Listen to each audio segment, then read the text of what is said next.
ঢাকা ৮ আসনের প্রার্থী মির্জা আব্বাসের প্রচারণী এলাকা পীর জঙ্গি মাজার রোডে পৌঁছেছেন তারেক রহমান। আমরা সরাসরি যাচ্ছি সেখানে।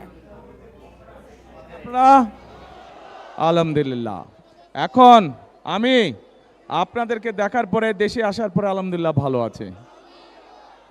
এখন প্রিয় ভাই বোনেরা, এই যে আমরা আজকে এখানে একত্রিত হয়েছে, এই যে 2 দিন পরে যে নির্বাচন, এই নির্বাচনকে সামনে রেখে এটা নির্বাচনী জনসভা, সেই জন্য আমরা একত্রিত হয়েছি। নে 2 বেলা খাবি ফ্যান্টাস্টিক নিমো খালাল সল্টেড বিস্কুট। এখন এই যে নির্বাচন, এই নির্বাচনে সঠিক মানুষকে আমাদের আজকে বাছাই করতে হবে। যেই মানুষের ভিত্তি, যেই মানুষের জন্ম, যেই মানুষের বেড়ে ওঠা এই ঢাকা 8 এলাকার মানুষের সাথে, এই রকম ব্যক্তিকে আমাদের নির্বাচিত করতে হবে। কারণ যে মানুষটি সারা জীবন আপনাদের সঙ্গে ছিল, যে মানুষটি এই এলাকার মানুষের দুঃখ কষ্ট সম্পর্কে ধারণা আছে, এই এলাকার মানুষের বিপদ আপদে যেই মানুষটি সারাক্ষণ ছিল, এরকম মানুষ যদি আমরা বাছাই করতে পারি, তাহলে সামনে যদি কোনো সমস্যা হয়, যেই মানুষটি এলাকার সমস্যা সম্পর্কে ওয়াকিফাল আছে, সেই মানুষটিকে আমাদের বাছাই করতে হবে। কারণ এলাকার সমস্যার সমাধান করতে হলে, এলাকার মানুষের দুঃখ কষ্ট গোছাতে হলে বাইরে থেকে কেউ এসে কি করতে পারে না। ঘরের মানুষকে তো কে চিনে? ঘরের মানুষই চিনে, তাই না? বাইরের মানুষ কখনো ঘরের মানুষকে চেনে না। আরেকটা গুরুত্বপূর্ণ কথা ভাই, এই যে ধানের শেষ, এই যে বিএনপি নির্বাচনের পরে একটি জনগণের সরকার ইনশাল্লাহ গঠিত হবে। কিন্তু এই মুহূর্তে চিন্তা করে দেখেন তো, এই মুহূর্তে যেই রাজনৈতিক দলগুলো নির্বাচন করছে, তার মধ্যে কোন দলটার দেশ চালানোর অভিজ্ঞতা আছে? দেশ চালানোর অভিজ্ঞতা একমাত্র বিএনপির আছে। এবং শুধু অভিজ্ঞতাই নয় তারেক,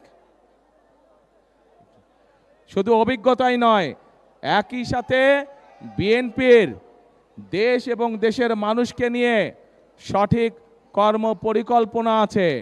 দেশ এবং দেশের মানুষের ভাগ্য পরিবর্তনের জন্য কর্মসূচি আছে বিএনপির একমাত্র।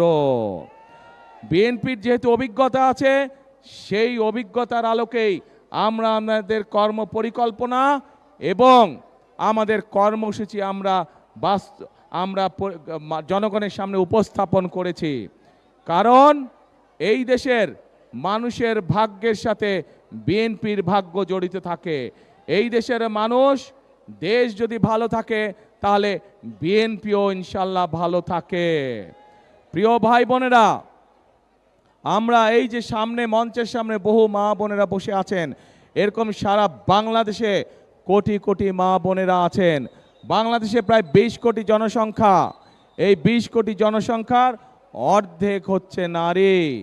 আমরা যদি এই নারীদেরকে দেশের উন্নয়নের সাথে, অগ্রযাত্রার সাথে যদি আমরা সম্পৃক্ত না করি, তাহলে কোনোভাবেই যতই পরিকল্পনা করি আমরা বাস্তবায়ন হবে না।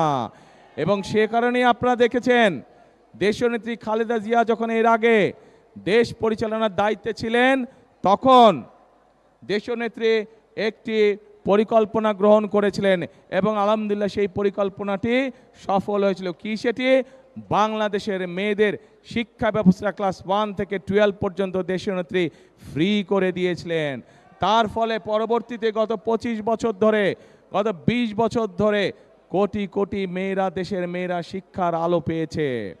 এখন প্রিয় ভাই বোনেরা, আগামী বিএনপি সরকার, আগামী ধানের শীষের সরকার এই মেয়েদেরকে, যারা এখন মা হয়ে গিয়েছে, যারা এখন গৃহিণী হয়েছে, খেটে খাওয়া মানুষ যারা আছে সমগ্র বাংলাদেশে গ্রামগঞ্জ শহরে, এই মায়েদেরকে, এই গৃহিণীদেরকে স্বাবলম্বী করার জন্য আমরা ফ্যামিলি কার্ড পৌঁছে দিতে চাই সবার কাছে।